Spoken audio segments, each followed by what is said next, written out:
Não usamos nenhum recurso de cálculo nesse vídeo, apenas a boa e velha matemática básica, então já deixa o like aí. E para demonstrar o volume da esfera, eu preciso que começamos entendendo o princípio de Cavalieri, que diz que se eu tenho dois sólidos de mesma altura e for garantido que em cada corte que eu fizer ao longo dessas alturas, as áreas determinadas por esse corte nos dois sólidos forem iguais, dizemos que o volume desses dois sólidos são equivalentes. Perfeito, sabendo disso, agora eu preciso que suponhamos dois sólidos, uma esfera e um cilindro equilátero. O cilindro equilátero é aquele cilindro em que o diâmetro é igual à altura. Então imaginemos que esses dois sólidos têm a mesma altura, 2r, ou seja, 2 vezes o raio, estão sobre o mesmo plano de apoio. Dentro desse cilindro, vamos imaginar dois cones invertidos, dessa maneira aqui. A região delimitada por esses cones chamamos de clepsidra, enquanto a região de fora desses cones chamamos de anticlepsidra. Perfeito, meu filho. Agora, traçando as alturas desses cones, temos que ambos valem r, já que esse ponto é o centro de um quadrado de lado 2r. Portanto, temos r para baixo e r para cima. Sabemos também que da metade da base até esse vértice aqui vale r, já que tudo é 2r. Então percebemos que esse triângulo é um triângulo retângulo isósceles. Justo. Agora façamos um corte paralelo ao plano de apoio. Quando fazemos, determinamos uma seção circular na esfera, onde eu vou chamar o raio dessa secção de Rzinho. E a área dessa secção vai ser igual à área de um círculo. Portanto, a área dessa secção vai ser πr ao quadrado. E no cone também determinamos uma secção, onde também é um círculo.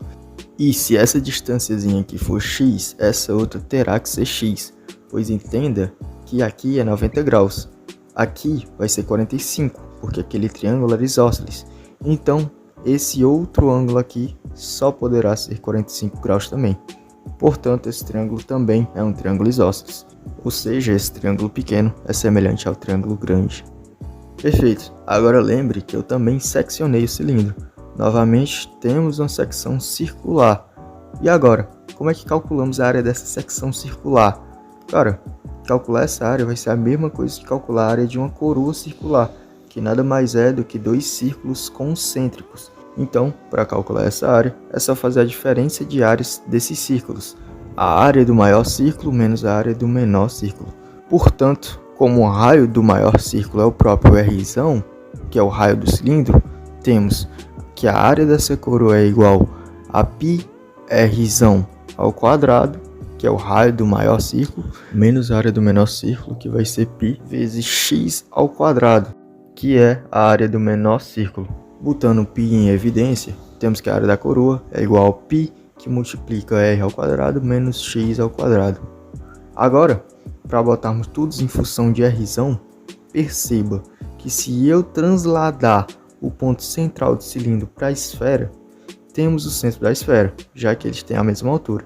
Então, essa distância do centro da esfera até o centro da secção é x. E se ligarmos o centro da esfera até a extremidade da secção, temos o raio da esfera, que é Rzão.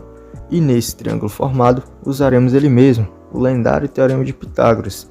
Aplicando, temos Rzão ao quadrado é igual a x ao quadrado mais Rzinho ao quadrado. Isolando Rzinho, temos que Rzinho ao quadrado é igual a x ao quadrado menos Rzão ao quadrado. Portanto, a área dessa secção é π, que multiplica r ao quadrado menos x ao quadrado, que é igual a justamente a área da coroa. E, como sabemos, pelo princípio de Cavalieri, que diz que se temos dois sólidos de mesma altura e for garantido que em cada corte que eu fizer as áreas determinadas por esses cortes forem iguais nos dois sólidos, dizemos que os volumes desses sólidos são equivalentes. Portanto, como a área da secção circular é igual à área da coroa, a área da coroa é a área que representa a parte de fora do cone, ou seja, a anticlepsidra. Então, temos que os volumes desses sólidos se equivalem, ou seja, o volume da esfera é equivalente ao volume da anticlepsidra, que eu vou chamar de V. E então, como é que a gente vai calcular o volume dessa anticlepsidra? Porque se eu calcular o volume da anticlepsidra, eu vou achar o volume da esfera, já que esses volumes são equivalentes. E como a gente vai calcular o volume dessa anticlepsidra? Ora, é só calcularmos o volume do cilindro e subtrair o volume de dois cones, já que a anticlepsidra é justamente a parte de fora desses cones. Fazendo isso, temos que V, o volume da anticlepsidra, é igual a πr ao quadrado, que é a área da base, vezes a altura, que é 2r. Perfeito. Subtraindo dois cones, temos isso tudo menos os dois cones. 2 vezes, quanto equivale ao volume de um cone? Π vezes r ao quadrado, que é a área da base, vezes r, que é a altura. Tudo isso dividido por 3. Daí, teremos que V é igual a 2π vezes r ao cubo, menos 2/3 de π r ao cubo. Tirando o MMC, vamos fazer assim, vamos multiplicar a primeira fração por 3 em cima e 3 embaixo. Fazendo isso, eu não estou alterando o valor dessa fração. Isso tudo menos 2/3 de π vezes r ao cubo. Isso só foi um jeito malandro para poder igualar essas bases. Fazendo isso, né, em cima eu vou ter o quê? O volume vai ser igual a 6π r ao cubo menos 2π vezes r ao cubo. Tudo isso sobre 3. Eu fiz aquela manipulada justamente para igualar esses denominadores. Então aí logo a gente vai ter que 6π r ao cubo menos 2π r ao cubo é 4π r ao cubo. Tudo isso dividido por 3. E logo a gente chega, pelo princípio de Cavalieri, que o volume da anticlepsidra, que é a mesma coisa que o volume da esfera, vai ser de 4/3 de π vezes r ao cubo, como a gente queria demonstrar. E tá aí, irmão, demonstrado sem precisar de cálculo que o volume da esfera é 4/3 de π r ao cubo.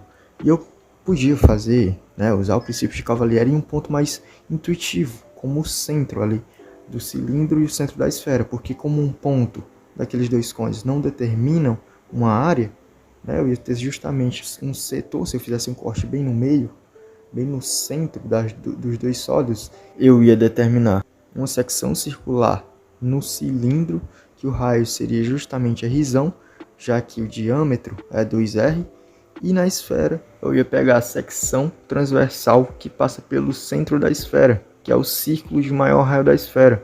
Ou seja, essa secção ia ter o raio R também, e aí essas áreas iam ser iguais. Mas enfim, eu fiz isso com um ponto genérico para demonstrar que em qualquer parte que eu faça esse corte, eu vou ter uma área de anticlepsidra equivalente à área de um setor circular na esfera. E então, pelo princípio de Cavalieri, esses volumes vão ser iguais. Tá louco? Esse vídeo aqui foi muito massa de fazer, muito massa o raciocínio. Espero que vocês tenham entendido. Demonstraçãozinha aí mais fácil que mastigar catarro. Então se liga, se inscreve aí, deixa o like. Valeu, tamo junto. Se inscreve, senão tu vai perder muita coisa massa que vai vir pela frente. Valeu.